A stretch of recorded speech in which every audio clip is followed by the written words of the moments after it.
China is pushing a coronavirus scam while the disease spreads in the Middle East and around the world. That and more on this week's China News Headlines.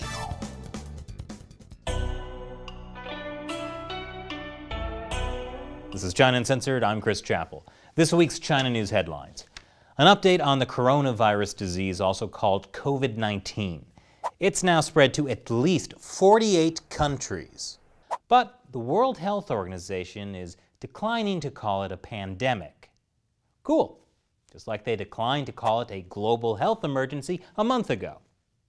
Now, a pandemic means that a disease is spreading around the world. And the WHO used to have specific criteria for declaring a pandemic. And with outbreaks in China, South Korea, Italy, and Iran, COVID-19 would likely have met those criteria. But the good news is, now the WHO's criteria for pandemics is a lot more vague. According to the Director General, the coronavirus is not a pandemic because there hasn't been uncontained global spread or large-scale severe disease or death. Instead, the head of the WHO says these are epidemics in different parts of the world. I mean, South Korea is reporting record daily spikes and Japan is closing all schools. It's spreading throughout the Middle East, with Iran having the highest death toll outside of China, and the guy in charge of fighting it in Iran was infected. Coronavirus cases are also surging in Italy and spreading from Italy to the rest of Europe, and it's in Latin America now. But thank goodness it's not a pandemic yet. However, official numbers of new coronavirus cases are down in China. Unfortunately, that might just be because the Communist Party has a coronavirus scam, changing the definition of what an infection is. They've changed the definition 6 times so far. So what does it mean that the numbers are going down? According to an expert at Johns Hopkins Center for Health Security, there are 2 possibilities. The draconian social distancing measures China has taken are really driving the number of cases down, or health officials are changing their view of what constitutes a case. Kind of like how the party lifted millions of people out of poverty by changing the definition of what poverty meant. Most of those people are now called low income. Problem solved. But one thing we can all confidently count on is the lack of medical supplies, since everything is made in China. The coronavirus is hitting the Chinese economy hard. Factories are struggling to start up again after being shut down. Only 1/3 of Chinese small businesses are open. And migrant workers, a critical part of the Chinese economy, can't move throughout the country because of quarantines and border restrictions. You know what that means? Now's the right time to buy Chinese stocks. And JP Morgan says the Chinese economy will grow in the second quarter. I mean, just think about how much money can be made in China. There's probably no downside at all, especially if you don't learn from history. I wish I knew how to quit you. Then why don't you? The Trump administration is considering punishing Chinese state-run news organizations operating in the United States. That's in retaliation for China kicking out 3 Wall Street Journal reporters, which itself was possibly retaliation for the U.S. labeling Chinese state-run media operatives of China's communist state, which they are. Some of them are part of the Chinese Communist Party's Central Propaganda Department. Others are directly under the party's Central Committee. Reporters with state-run media in the U.S. have been accused of essentially spying for the Communist Party.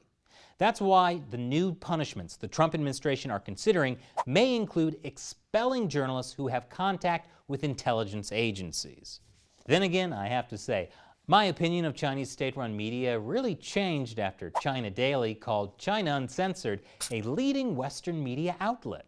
Also, disgraceful anti-China garbage, which seems to have come out of a gossip rag. Sorry, Global Times, I think China Daily is my new favorite Chinese state-run media. 2 major Apple shareholders pushed for a proposal that would force Apple to disclose censorship requests from China and any other country. The motion, set to be voted on by the company's investors this week, was prompted by numerous allegations of Apple kowtowing to Beijing and blocking apps from being used by Chinese customers. That includes Apple removing VPNs at Beijing's request. so that Chinese people can't access the outside internet on their iPhones. But good news for Apple. The votes are in and Apple will not be held accountable. Apple's major shareholders are all large corporations which themselves mostly have investments in China. So really, this helps everyone not be held accountable. But there is at least some good news this week. On February 19th, you saw our episode about how the Chinese consulate in New York put up an exhibit about Tibet in the Queen's Public Library, full of all sorts of propaganda. Well, this week, thanks to unrelenting pressure from local Tibetans and possibly China Uncensored pestering library officials for comment, the library took the exhibit down. Tibetans can finally celebrate a victory against the Chinese Communist Party. The Tibetans in exile, at least.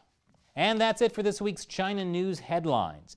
Now it's time for me to answer a question from a fan who supports China Uncensored on the crowdfunding website Patreon. Today's question comes from Joe King. Chris, do you think that while the plaque will be placed into the box for shipping, our cherry blossoms of joy will spread their petals above the Google execs' dew of shameful tears? I think that's my favorite question ever. So, China Uncensored just hit 1 million subscribers. Supposedly, that means YouTube will send us a plaque like this. This comes after YouTube and Google have been suppressing the show. Subscribers have been secretly unsubscribed. People don't get notifications of new episodes even when the notification bell is on. Videos have been demonetized, age-restricted, or taken down with no explanation. China Uncensored rarely turns up in suggested videos, and for years, if you tried to search China Uncensored, the suggested text would be China Uncensorship Pollution, which is definitely a real thing. We struggle to even get our t-shirt merchandise approved. And yet, despite all this, China Uncensored has continued to grow, even as the revenue from YouTube continues to plummet.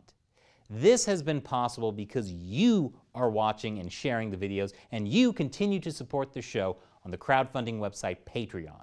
So YouTube and Google have failed to stop us, and that's all because of you.